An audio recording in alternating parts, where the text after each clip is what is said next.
নমস্কার বন্ধুরা, আমার ভিন্ন স্বাদ চ্যানেলে আপনাদের সবাইকে স্বাগত।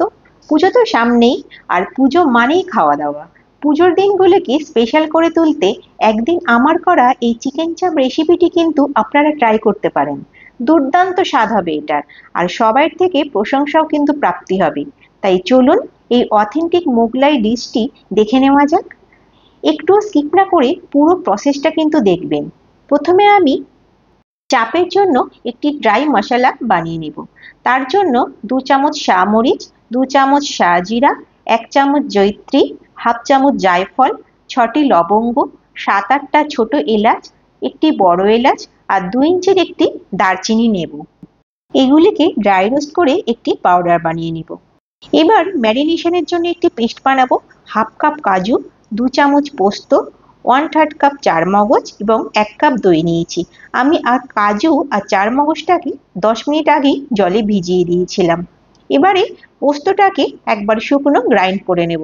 তারপরে একে একে ওর মধ্যে কাজু আর চারমগজ আর টক দই দিয়ে একটি স্মুথ পেস্ট বানিয়ে নেব। এর পরবর্তী স্টেজে আমাদের আরেকটি পেস্ট বানিয়ে নিতে হবে। তার জন্য আমাদের 3টি মিডিয়াম সাইজের পেঁয়াজ, 100 গ্রাম রসুনের কোয়া লাগবে, আর 50 গ্রাম আদা কুচি আর 10 থেকে 12টা কাঁচা লঙ্কা লাগবে। এটারও একটা পেস্ট করব।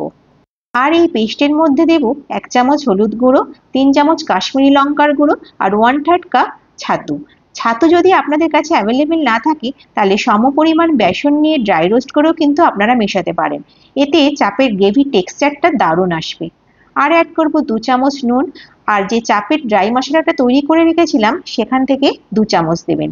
আর অ্যাড করবেন 1 চামচ গোলাপ জল, 1 চামচ কেওড়ার জল আর 2-3 চামচ সাদা তেল। এবারে প্রধান উপকরণ 1.5 কেজি চিকেন নিয়েছিলাম, সেটাকে ভালো করে ধুয়ে পরিষ্কার করে নিয়েছিলাম। চিকেনের টুকরোগুলো আমি কিন্তু বড় বড় রেখেছি, চাপের পিসের টুকরোগুলো কিন্তু একটু বড়ই হয়। এরপরে একে একে ম্যারিনেশন করার জন্য আমার সমস্ত মশলাগুলো এর মধ্যে ভালোভাবে মিশিয়ে নেব।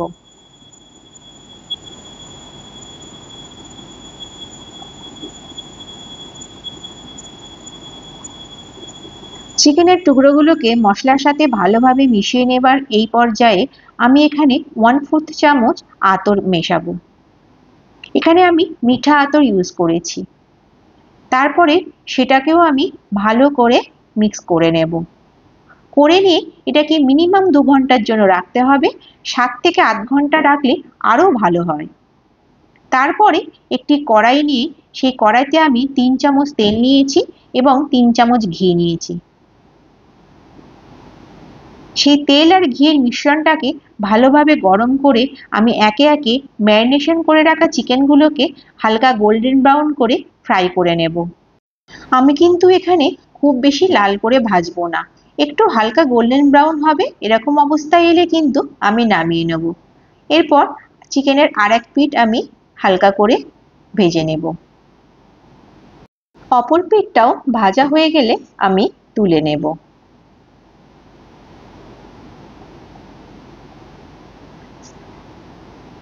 দেখুন, ঠিক এই রকম ভাবেই কিন্তু ফ্রাই করতে হবে।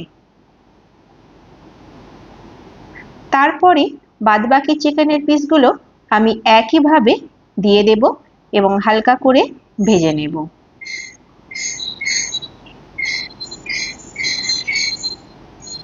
এইভাবে সমস্ত চিকেনগুলো এক এক করে ভেজে তুলে রাখবো। তারপরে ওই একই তেলে আমি লেফট ওভার যে মশলাটা আছে সেটা দিয়ে দেব এবং সেটাকে অল্প একটু নাড়াচাড়া করে কষিয়ে নেব। তার মধ্যে আমি 1/3 কাপ খোয়া ক্ষীর মেশাবো।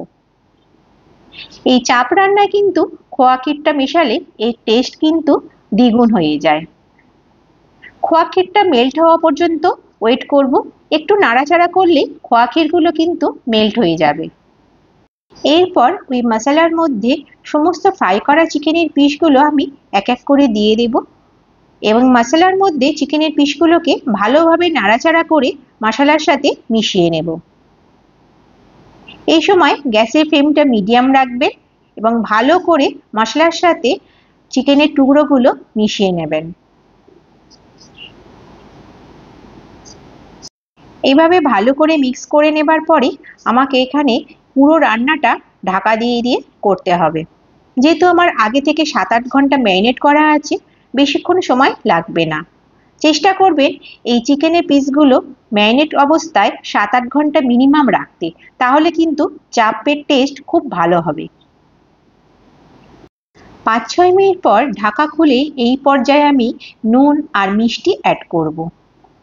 এটা আপনারা যে যার স্বাদ অনুযায়ী অ্যাড করবেন। তারপরে একটু নাড়াচাড়া করে নিয়ে আবার এটাকে ঢাকা দিয়ে দেব। এই সময় গ্যাসের ফ্লেমটাকে লো করে দিয়ে ঢাকা দিয়ে দিয়ে আমি আস্তে আস্তে রান্নাটা কিন্তু শেষ করব।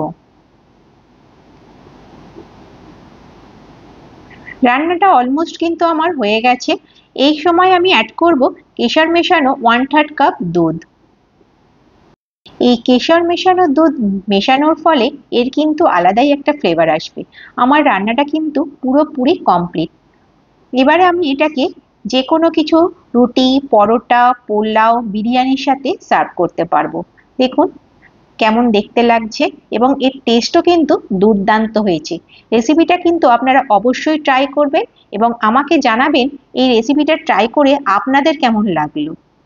আমার বানানো এই অথেন্টিক মোগলাই রেসিপিটি যদি আপনাদের ভালো লেগে থাকে তবে অবশ্যই আমাকে একটু সাবস্ক্রাইব করে দেবেন আর একটি লাইক দেবেন।